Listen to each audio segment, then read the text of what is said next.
जो बोओगे वही काटोगे। एक आसान और समझने वाली कहानी। एक दिन एक नेक और समझदार बादशाह ने अपने 3 वजीरों को दरबार में बुलाया। बादशाह ने कहा, तुम तीनों एक एक थैला लो और बाग में जाओ। वहां से मेरे लिए अच्छे अच्छे फल इकट्ठा करके लाओ। तीनों वजीर ये सुनकर थोड़ा हैरान हुए, लेकिन बिना कुछ पूछे एक एक थैला लेकर बाग में चले गए। पहला वजीर बहुत ईमानदार था। उसने सोचा, बादशाह हमसे खुश है, मैं उसे ताजे और अच्छे फल दूंगा। वो पूरा दिन मेहनत करता रहा, अच्छे फल चुनता रहा और धीरे धीरे अपना थैला ताजे और मीठे फलों से भर दिया। दूसरा वजीर थोड़ा चालाक था। उसने कहा, बादशाह खुद तो हर फल नहीं देखेगा, इसलिए मैं जल्दी जल्दी अच्छे, खराब और अधप के सारे फल मिला देता हूं। उसने बिना देखे जल्दी से थैला भर दिया। तीसरा वजीर सबसे ज्यादा चालाक बन रहा था।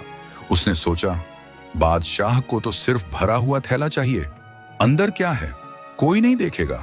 तो उसने पत्ते, सूखी घास और कचरा भर दिया और ना मेहनत की, ना वक्त बर्बाद किया। अगले दिन बादशाह ने तीनों वजीरों को दरबार में बुलाया। बादशाह ने ना थैला खोला, ना कुछ पूछा, बस कहा, अब इन तीनों को उनके थैलों के साथ 1 महीने के लिए जेल भेज दो। वहां कोई खाना पानी नहीं मिलेगा। जो भी इन लोगों ने थैले में भरा है, अब वहीं खाकर जीना होगा। अब तीनों वजीर एक एक अंधेरी और दूर की जेल में बंद थे। पहला वजीर आराम से रहा। उसके पास अच्छे फल थे, वो हर दिन खाता रहा और अल्लाह का शुक्र करता रहा। दूसरा वजीर कुछ दिन तो ठीक चला, फिर जब खराब फल बचे तो बीमार हो गया। पेट दर्द, उल्टी, बुखार और पछतावा। तीसरा वजीर, उसके पास खाने को कुछ नहीं था, कुछ दिन भूखा रहा और फिर भूख से मर गया।